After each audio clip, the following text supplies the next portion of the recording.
6:29, and we can call this one round two of the race for mayor. That big runoff finishing up today as people get out and hit the polls. Jesus Chuy Garcia is counting on a get-out-the-vote operation to upset Mayor Rahm Emanuel, who has a growing lead in recent polls.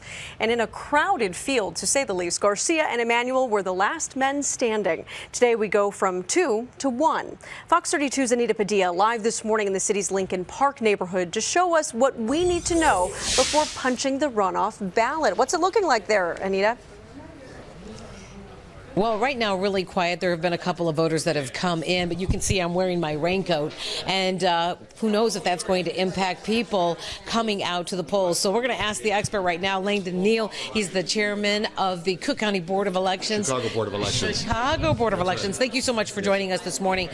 Talk to us about the elections today with the weather. How do you think that's going to impact things? Well, Chicagoans are hardy, and the weather never affects Chicagoans when they want to come out and vote.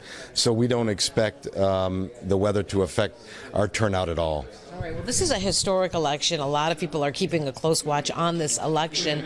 But ultimately, it is not the Board of Elections that makes the call here. Who makes the call when a candidate declares victory? Well, the candidates make that decision. We don't officially proclaim the results of the election until 2 weeks after the election, because we still receive votes by mail from overseas, and as well as late arriving absentee ballots. So it's another 2 weeks before the Chicago Board officially proclaims a winner. That's interesting. All right, so, yesterday there was a pollster that came out and he had indicated that Rahm Emanuel had a tremendous lead over Chuy Garcia, but yesterday Chuy Garcia says he's not giving up yet. In fact, they believe that the early voting ballots will be counted, and in 10 of those wards, they said, where there's the greatest increase in early voting, 8 of those wards are Latino. Is that accurate information? Well, we at the Chicago... Presumably, that's a large voting block for him.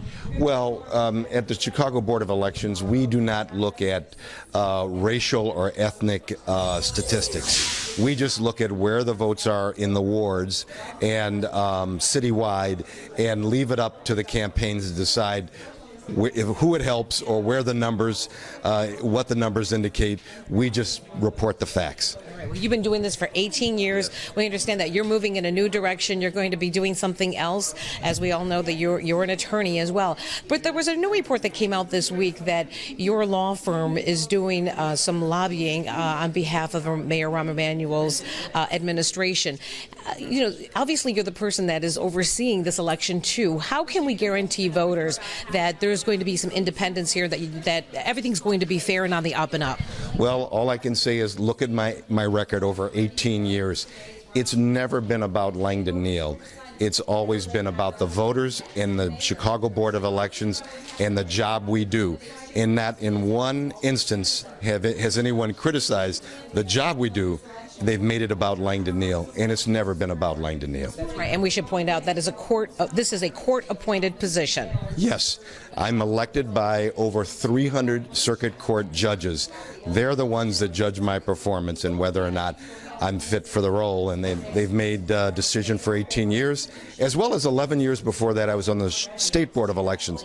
So I've been in the election business 30 years. I'll let my record speak for itself. All right. Well, we wish you the best of luck here at Fox 32. Thank you so much for joining us this morning here on Good Day Chicago. All right. That is what you need to know on this election morning. Get out and vote. Your vote is your voice. Reporting live from Lincoln Park, Anita Padilla, Fox 32 News. Back to you.